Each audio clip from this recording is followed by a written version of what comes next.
Is this some kind of joke? The voice, sharp and laced with impatience, cut through the low hum of the flight line. Lieutenant Chloe Rivas stood with her hands on her hips, her pristine uniform a stark contrast to the grease-stained fatigues of the maintenance crew surrounding the troubled F-22 Raptor. Her gaze was fixed on the old man standing near the aircraft's nose gear. "Sir, I'm going to have to ask you to step away from the aircraft," she said, her voice louder this time, designed to carry. "This is a restricted area." The man, who looked to be in his 90s, didn't seem startled. He simply turned his head, his calm blue eyes taking in the young officer. He had on a simple windbreaker and a pair of comfortable slacks, looking more like a grandfather who had wandered away from a base tour than anyone who belonged on an active flight line. He held his hands loosely in his pockets, his posture relaxed, almost casual. He was Bud Anderson, though the name meant nothing to the lieutenant. To her, he was just an obstacle, a civilian liability she needed to remove. The Raptor, one of the most advanced fighter jets ever built, sat inert and silent. For 3 days it had been dead on the flight line, plagued by a phantom electrical issue that defied every diagnostic tool and stumped the base's most brilliant technicians. The pressure from command was immense. The last thing Lieutenant Rivas needed was a tourist getting underfoot. "Sir, did you hear me?" Rivas pressed, stepping closer. One of the security force's airmen with her shifted his weight, his hand resting near his sidearm, a gesture of authority that was entirely for show. "I need you to move back to the visitors area." Now, Bud's gaze shifted from the lieutenant to the sleek gray skin of the fighter jet. He seemed to be looking right through the metal, seeing the complex web of wires and processors within. He had been watching the maintenance crew for nearly an hour, observing their frustrated dance of plugging in laptops, running tests, and shaking their heads in defeat. He saw the mounting tension in their shoulders, the exasperation in their sighs. It was a familiar scene to him, one he'd witnessed countless times over a lifetime spent with aircraft. "License and identification, sir," Rivas demanded, her patience gone. She held out her hand, expecting compliance. The crowd of airmen, a mix of maintenance staff and curious onlookers from the base's ongoing Heritage Day event, grew larger. Whispers started to ripple through the assembly. Who was the old guy? Why was the new maintenance officer getting so aggressive? Bud Anderson slowly pulled a thin leather wallet from his back pocket. He didn't make eye contact with Rivas, his attention still on the silent jet. He seemed to be listening to something no one else could hear. Rivas snatched the wallet impatiently, flipping it open to find a state-issued driver's license. "Clarence E. Anderson," she read aloud, a hint of mockery in her tone. "Well, Clarence, your visitor's pass doesn't grant you access to mission-critical hardware. I don't know how you got this far, but your tour is over." She was an officer forged in the modern Air Force, a world of simulators, computer-aided design, and by-the-book procedures. To her, this aircraft was a network of digital systems, a flying supercomputer. The idea that this old man, a relic from a bygone era of analog gauges and hydraulic levers, could have anything to contribute was absurd. "With all due respect, Grandpa," she said, her voice dripping with condescension, "this isn't a P-51 Mustang. You can't just kick the tires and hope for the best. This is a fifth-generation fighter. It's more complex than the rocket that sent men to the moon." A few of the younger airmen chuckled, eager to align themselves with their superior. But Master Sergeant Evans, the maintenance chief, winced. He was a 20-year veteran, and he saw something in the old man's quiet demeanor that gave him pause. It wasn't senility or confusion. It was a deep, unshakable confidence. A calm he had only ever seen in the most seasoned pilots and crew chiefs, men who had forgotten more about aircraft than Rivas would ever learn. Bud finally spoke, his voice raspy with age but clear and steady. "It's not the main processor," he said, ignoring her insults. He gestured with his chin toward an access panel just below the cockpit. "The fault isn't in the core system, it's peripheral. The diagnostics are chasing a ghost because they're looking in the wrong place." Rivas scoffed. "And you know this how? Did you get a feeling, a vision?" She handed his wallet back with a dismissive flick of her wrist. "Thank you for your input. Security will show you the way out." She turned her back on him, a clear sign of dismissal, and addressed her team. "All right, let's run the Level 3 diagnostics again. I want a full system reboot." Master Sergeant Evans watched the old man, who hadn't moved. Bud's eyes were now on Rivas. There was no anger in them, only a hint of something that looked like pity. Evans felt a knot tighten in his stomach. The lieutenant was crossing a line, and she was doing it in front of half the wing. This was becoming more than a simple matter of an unauthorized civilian. It was a public display of disrespect, and it felt fundamentally wrong. Bud tried one more time. "The problem," he said, his voice cutting through the chatter, is likely harmonic feedback from the generator bus. It's creating a resonance that's barely unseating a connector in the avionics relay. Not enough to register as a full disconnect, but enough to scramble the boot sequence. You're not looking for a broken part, you're looking for a loose one. Riva spun around, her face flushed with anger. That's the most ridiculous thing I've ever heard. Harmonic feedback. This isn't a tube amplifier, old-timer. It's a billion-dollar weapon system. She pointed at a small, faded patch sewn onto his windbreaker. It was circular, depicting an eagle with 3 small stars. What's that, your flying club patch? You picked that up at the gift shop on your way in? The moment she said it, the world seemed to slow for Bud. The noisy flight line faded into a dull roar, replaced by the ghost of a different sound, the powerful guttural growl of a Packard Merlin engine at full throttle. For a fraction of a second, the image in his mind was not of a gray F-22, but of the olive-drab wing of his P-51 Mustang, Old Crow. He was a young man again, standing on a makeshift airstrip in Leiston, England, the air thick with the smell of aviation fuel and mud. A fellow pilot was clapping him on the shoulder, congratulating him on his 16th victory. The patch on his flight jacket was brand new, the threads still bright. Triple ace, Bud. You did it. The memory was as vivid as yesterday, a lifetime of service encapsulated in that one small piece of cloth. He blinked, and the vision was gone. He was back on the hot tarmac, an old man being belittled by a young officer who had no concept of the history standing before her. He instinctively touched the patch, the fabric worn smooth by time. His expression remained placid, but his eyes for just a moment held the vast, lonely expanse of the sky. Master Sergeant Evans saw it all. He saw the condescending question, he saw the flash of memory in the old man's eyes, and he saw the lieutenant's utter blindness to what was happening. He had tried to subtly intervene, to suggest to the lieutenant that they should just hear the man out, but she had waved him off too, invested in asserting her authority. Now she was making a call to the security forces command post, her voice sharp and official, requesting an escort to remove Bud Anderson from the base. Evans knew he had to do something. This wasn't just about a broken jet anymore. It was about honor. Slipping away from the growing spectacle, he ducked behind a maintenance vehicle and pulled out his cell phone. He didn't call his immediate superior. He didn't call base security. He scrolled through his contacts to a number he rarely used, the direct line to the aide of the base commander, Colonel Davies. The aide, a sharp young captain, answered on the second ring. Captain Miller. Ma'am, it's Master Sergeant Evans out on the flight line, he said, his voice low and urgent. You need to get the colonel down to the F-22 pad, right now. What is it, Master Sergeant? Is it the Raptor? In a way, ma'am, Evans said, choosing his words carefully. Lieutenant Rivas is about to make the biggest mistake of her career. She's having a civilian guest removed from the flight line by security.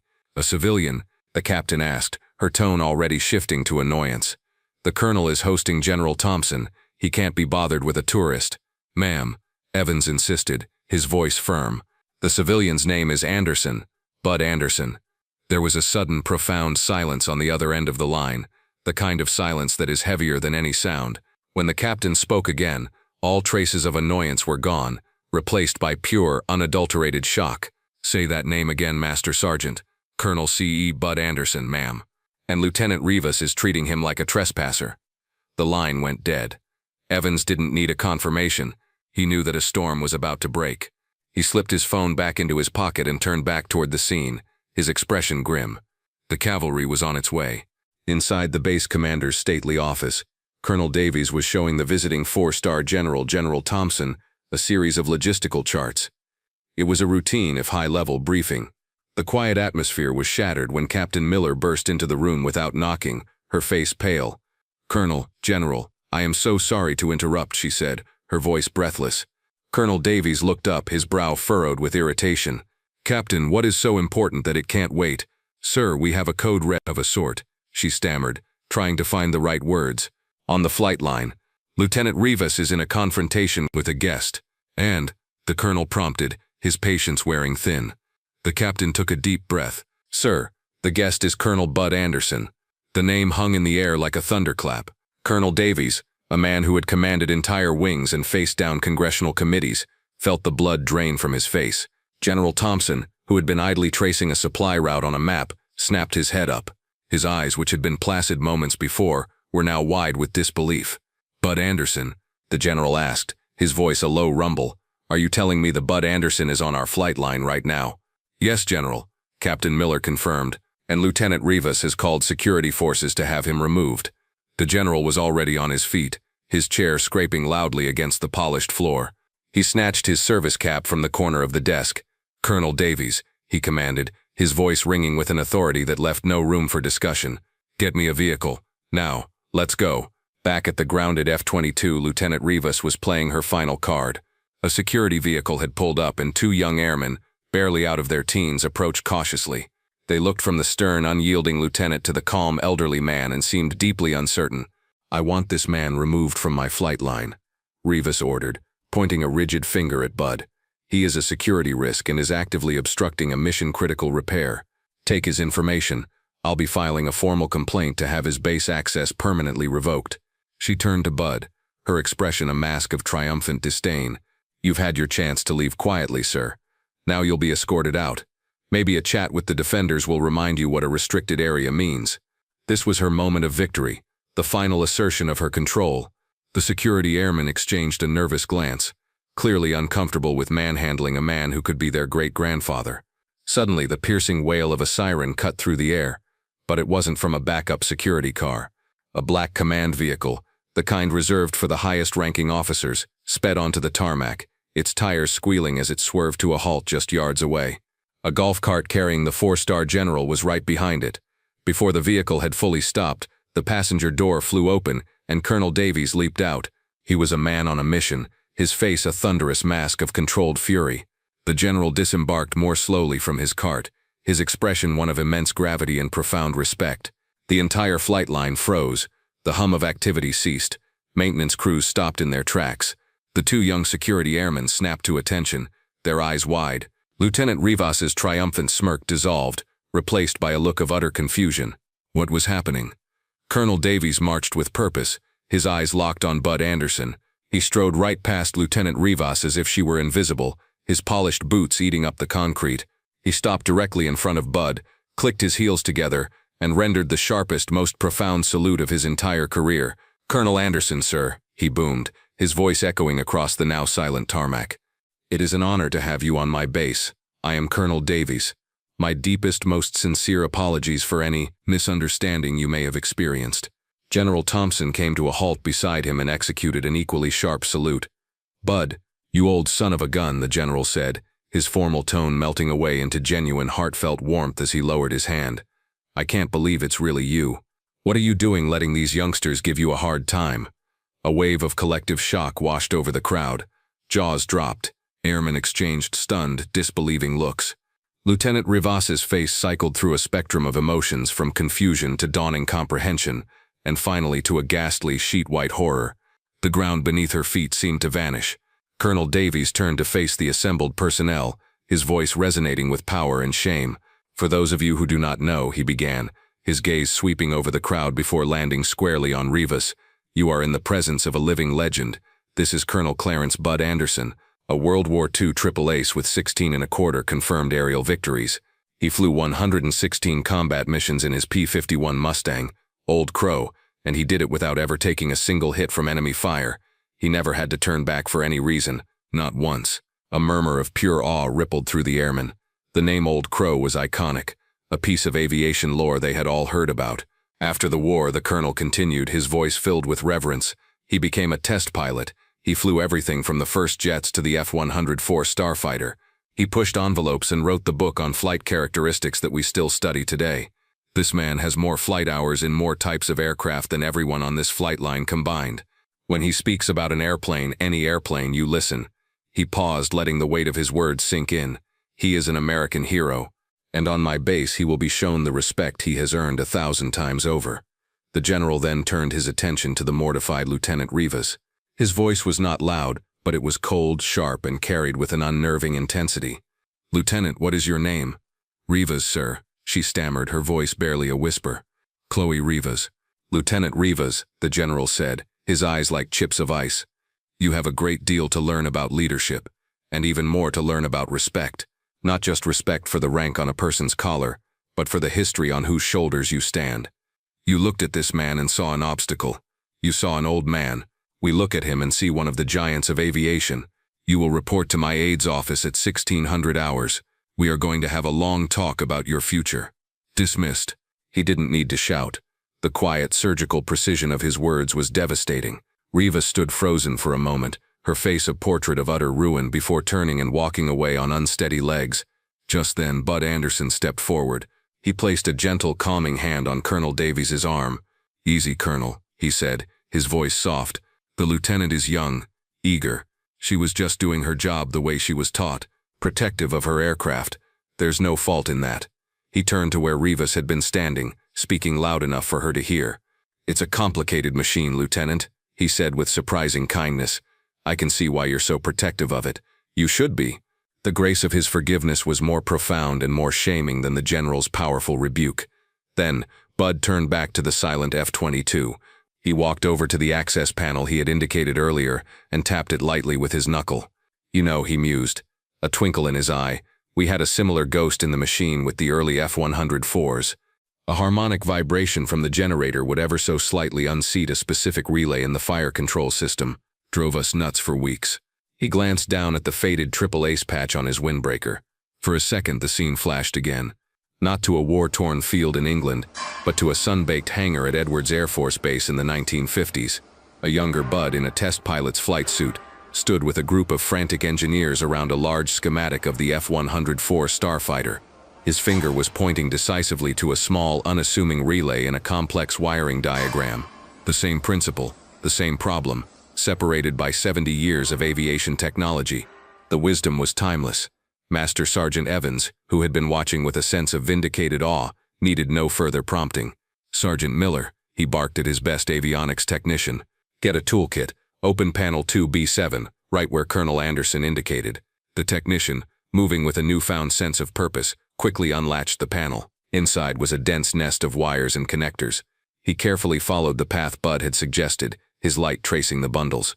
"Whoa, wait a minute," the tech said, his voice filled with surprise. "I see it. The main avionics bus connector. It's not loose, but it's not fully seated either. It's off by maybe a millimeter." It was a flaw so minor, so subtle, that a standard diagnostic check, looking for a complete break in the circuit, would have missed it entirely. It was exactly as Bud had described, a ghost. With a gentle push, the technician clicked the connector firmly into place. "It's seated, Chief." "All right," Evans commanded, his heart pounding. "Let's try it. Run the full APU start sequence." A moment of tense silence fell over the flight line. Then a low whine began to build, escalating into the familiar powerful roar of the Raptor's auxiliary power unit. The cockpit screens, dark and lifeless for 3 days, flickered to life one by one, glowing with lines of green text.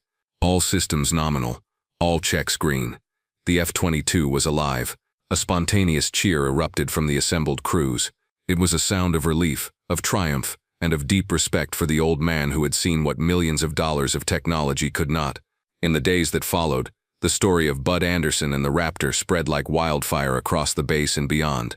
Colonel Davies mandated a new base-wide training module on Air Force heritage, emphasizing the contributions of past generations. Lieutenant Rivas received a formal but private counseling. True to his character, Bud Anderson had personally spoken to the general, requesting that her career not be derailed. "The lesson itself is what matters," he had said. "She's learned it. Let that be enough." About a week later, Rivas, now in civilian clothes, was visiting the base museum.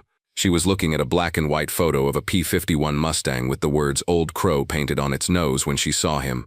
Bud Anderson was standing a few feet away, quietly observing the same display. She approached him hesitantly, her hands clasped nervously behind her back. "Colonel Anderson." "Sir," she began, her voice soft. "I just wanted to find you, to apologize again, properly. There's no excuse for my behavior. I was arrogant, and I was wrong." Bud turned from the display, and a gentle smile touched his lips. "Don't apologize for being thorough, Lieutenant. That's a good quality in an officer," he said kindly. "Just learn to look past the surface. Sometimes the oldest engines have the most important lessons to teach." He looked back at the picture of his younger self, a world away. The machines change, but the principles and the people, they stay pretty much the same. In that quiet museum surrounded by the ghosts of aviation past, a young officer and a living legend shared a moment of understanding, a passing of the torch built not on technology or procedure but on wisdom and humility. Bud Anderson's story is a powerful reminder that heroes walk among us, often in the quietest forms. If you were inspired by his wisdom and humility, please like this video, Share it with a friend and subscribe to Veteran Valor for more stories of unassuming heroes who deserve to be remembered.